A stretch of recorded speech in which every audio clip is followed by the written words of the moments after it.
ਇਸ ਤੋਂ ਪਹਿਲੇ ਮੈਂ ਬਾਬਾ ਫਜ਼ਲ ਸ਼ਾਹ ਜੀ ਦੇ ਸ਼ੇਰ ਪੜ੍ਹੇ ਨੇ ਬੇਸ਼ੱਕ।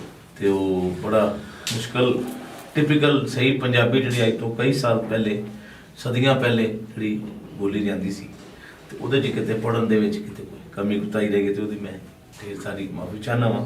ਕਲਾਮ ਨੂੰ ਸਮਝਣ ਵਾਲੇ ਲੋਕ ਸਾਰੀ ਦੁਨੀਆ 'ਚ ਨੇ ਤੇ ਬੰਦਾ ਬਸ਼ਰ ਹੈ ਤੇ ਅਸੀਂ ਫਿਰ ਬੈਠੇ ਬਜ਼ੁਰਗਾਂ ਕੋਲ ਸੁਭਾਨ ਅੱਲਾਹ। ਇੱਥੇ ਮਾਫੀਆਂ ਨੇ ਬੇਸ਼ੱਕ। ਹਾਂਜੀ ਤੇ ਇਹ ਮੈਂ ਬਾਬਾ ਜੀ ਦੀ ਸ਼ਾਨ ਦੇ ਵਿੱਚ ਕੁਝ ਮਿਸਰੇ ਕੋਈ ਲਫ਼ਜ਼ ਜੋੜੇ ਨੇ ਉਹ ਮੈਂ ਪੇਸ਼ ਕਰ ਰਿਹਾ ਵਾਹ ਵਾਹ।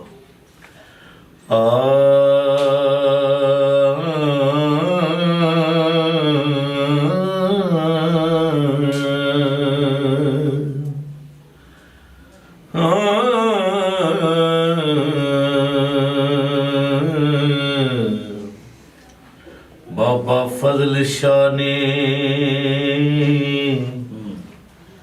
जदों फजल कीता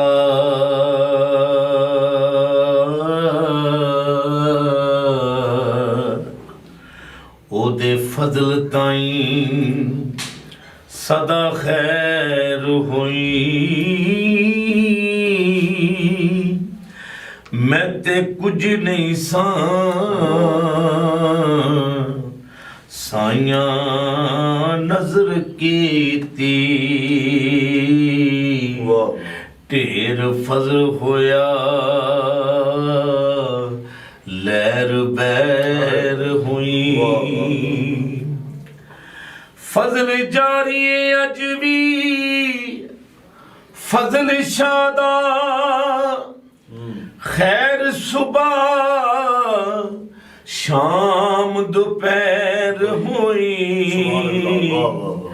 अली रजा शाह फजल दा कर्म जारी।